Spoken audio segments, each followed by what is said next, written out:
Headlines brought to you by Chitale बंधू।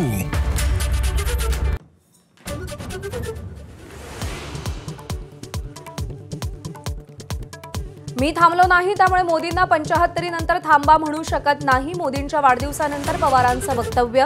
तर 75 नंतर थांबू असं बोललोच नव्हतो असं काही लोक म्हणतायत। मोहन भागवतांना टोला।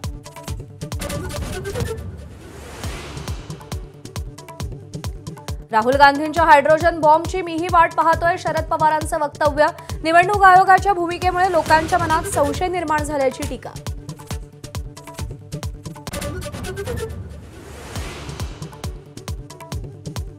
लोकसभेचे विरोधी पक्षनेते राहुल गांधींची थोड्याच वेळात महत्त्वाची पत्रकार परिषद। मतचोरीबाबत हायड्रोजन बॉम्ब फोडणार का याची चर्चा।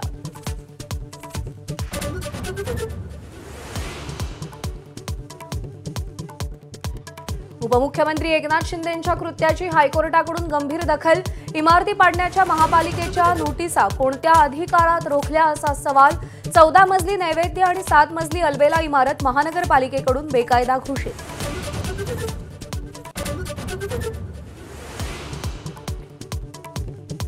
मीनाताईंच्या पुतळ्यावर रंग फेकणाऱ्या उपेंद्र पावसकरला अटक। पावसकरचे काका बाळासाहेबांचे अंगरक्षक होते।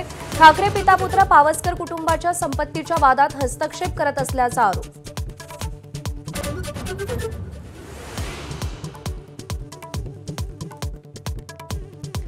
सोबत येईल त्याला 100% साथ द्या। शाखा प्रमुखांच्या बैठकीत उद्धव ठाकरेंचं आवाहन। मनसेसोबत युतीची चर्चा सुरू असल्याचंही वक्तव्य। तर परत आलेल्यांना उमेदवारी देणार नसल्याचंही स्पष्ट।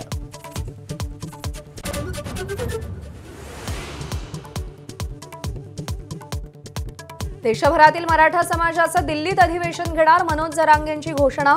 हैदराबाद आणि सातारा गॅझेटच्या अंमलबजावणीच्या पार्श्वभूमीवर अधिवेशन लवकरच तारीख जाहीर करणार।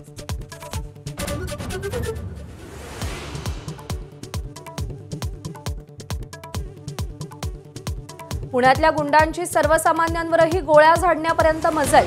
गाडीला साईड दिली नाही या क्षुल्लक कारणावरून निलेश घाळवळ टोळीकडून गोळीबार।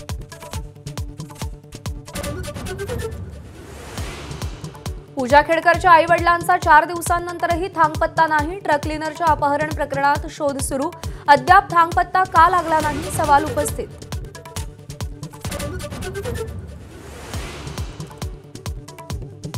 अभिनेत्री दिशा पाटणीच्या उत्तर प्रदेशातल्या घरावर गोळीबार करणाऱ्यांचा खात्मा। गाझियाबादमध्ये पोलिसांच्या एन्काउंटरमध्ये दोन्ही हल्लेखोरांचा मृत्यू।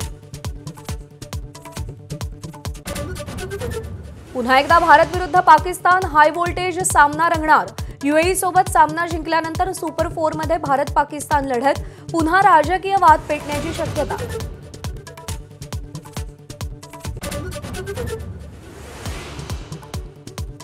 भालाफेकीच्या जागतिक अजिंक्यपद स्पर्धेमध्ये पुन्हा भारत आणि पाकिस्तान आमने सामने।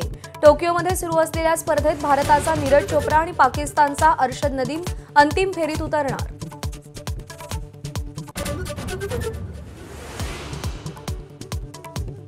ज्येष्ठ इतिहास संशोधक आणि शिवचरित्रकार गजानन भास्कर मेहेंदळे यांचं संध्याकाळी हृदयविकाराच्या तीव्र झटक्यानं निधन।